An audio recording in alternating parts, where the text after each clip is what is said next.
સ્વાધ્યાય 13.1 નો દાખલા નંબર 6 દવાની એક કેપ્સ્યુલનો આકાર નળાકારની બંને બાજુએ અર્ધગોલક લગાડેલ હોય તે રીતનો છે।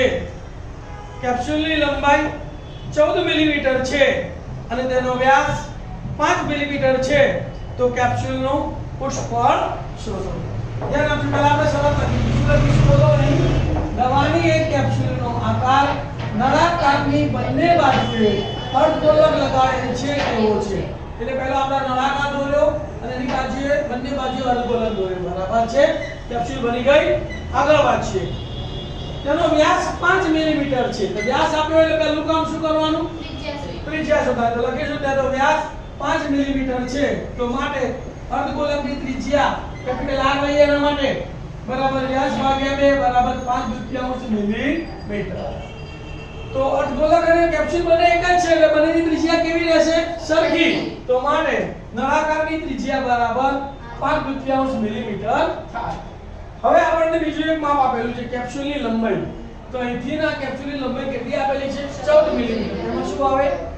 અર્ધગોલકની ત્રિજ્યા, નળાકારની લંબાઈ અને અર્ધગોલકની ત્રિજ્યા। તો લખવાનું કેપ્સ્યુલની લંબાઈ બરાબર 14 મિલીમીટર છે। તો માટે r + h + r બરાબર 14। r ની કિંમત કેટલી છે? 5/2 + h + 5/2 બરાબર 14। બંનેનો છેદ કેવો છે? કૌંસનો સરવાળો। તો 5 + 5 એટલે 10, 10/2 થાય। તો માટે h + 10/2 બરાબર 14। 10/2 એટલે 2 × 5 = 10 એટલે 5 + 5 સામે ગણાતો ઓછા। તો માટે h બરાબર 14 - 5 તો માટે h બરાબર 9 મિલીમીટર। બધા માપ મળી ગયા આપણને। નળાકાર માટે r અને h જોઈએ, અર્ધગોલક માટે r જોઈએ, બધા માપ મળી ગયા। તો હવે શું શોધવાનું છે બોલો?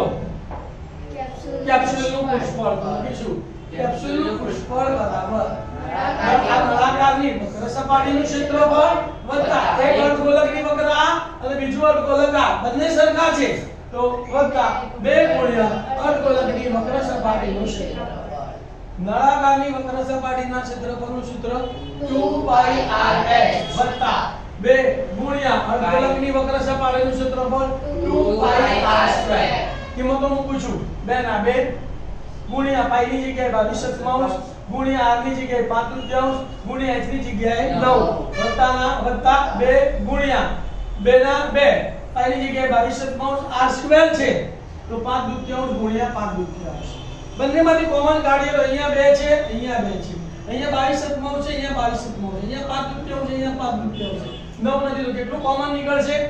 2 ગુણ્યા 22/3 ગુણ્યા 5/2 આપણે કોમન કાઢ્યા તો અહીંયા બચ્યું શું? અહીંયા 9 બચ્યા પ્લસ આ 2 ઉડી ગયા એટલે અહીંયા બચ્યા 5 તો 9 + 5। ચલો અહીંયા ઉડાડીએ તો 2 ગયા હવે ઉડતું નથી તો 22 × 5 110 અને છેદમાં 7 ના 7 અને 9 + 5 એટલે 14। તો અહીંયા છેદ ઉડશે 7 × 7 7 × 14 તો કેટલા વધ્યા? 110 ગુણ્યા 2 તો બરાબર 220 મિલીમીટર સ્ક્વેર। તો જવાબ લખવાનો કેપ્સ્યુલનું કુલ પુષ્પફળ 220 મિલીમીટર સ્ક્વેર છે।